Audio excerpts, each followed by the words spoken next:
সবাই ময়দার ইউজ করে, কিন্তু আমি জেনারেলি ময়দার ইউজ করি না।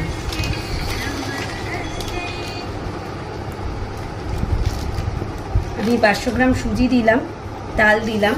সুজি আরেকটু লাগতে পারে, কারণ আমি ময়দা যেহেতু ইউজ করি না, তাই এখানে সুজি, নারকোল, তাল দিয়ে, চিনি দিয়ে আমি এটা মাখছি।